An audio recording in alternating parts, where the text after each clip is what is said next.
आइली तई में 4 दिन खातिर बाकी हल्फा मचा के गई कि दर्द दिल के बढ़ा के गई रोगे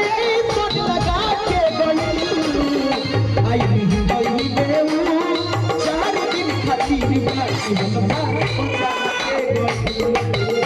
आइली तई में 4 दिन खातिर बाकी हल्फा मचा के गई। ए भाई ए भैया हे रवो